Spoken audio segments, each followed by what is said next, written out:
Wish you dash me earlier. ఇక్కడ wish, I wish అలా అంటాం కదా మనము. ఇక్కడ ఒక పాయింట్ చెప్తాను చూడండి. ఇక్కడ ఐ విష్ అని ఉంది కదా, ఇక్కడ మనము దీన్ని 2 waysలో యూజ్ చేస్తాం. ఇది ఒకటి పాస్ట్కి యూజ్ చేస్తాము, అంటే పాస్ట్ రిగ్రెట్ అనమాట.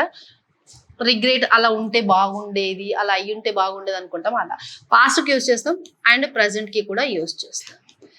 పాస్ట్ పర్ఫెక్ట్ని యూజ్ చేస్తాము, ఇక్కడ సింపుల్ పాస్ట్ని యూజ్ చేస్తాం. సింపుల్ పాస్ట్ని యూజ్ చేస్తాం.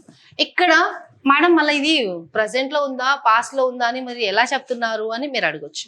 ఇక్కడ చూడండి, ఎర్లియర్ అంటున్నాం. విష్ అన్న ఐ విష్ అన్న ఒకటే.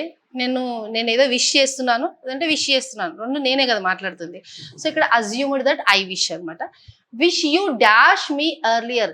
మీరు నాకు ఎర్లియరే ముందే చెప్పు ఉండాల్సింది, ముందే చేసి ఉండాల్సింది అంటున్నామంటే ఏంటి, ఆల్రెడీ యాక్షన్ జరిగిపోయింది అంటే అది పాస్ట్ టెన్స్లో ఉంది. ఎప్పుడైతే అది పాస్ట్ టెన్స్లో ఉందో అప్పుడు మనము పాస్ట్ పర్ఫెక్ట్ టెన్స్ని యూజ్ చేయాలి. Wish you had informed me earlier. ఇప్పుడు నేను రిగ్రెట్ అవుతున్నాను, మీరు నాకు ముందే చెప్పాల్సింది అనేసి, మీరు నాకు ముందే చెప్పాల్సింది అనేసి నేను ఇప్పుడు రిగ్రెట్ అవుతున్నాను. రైట్.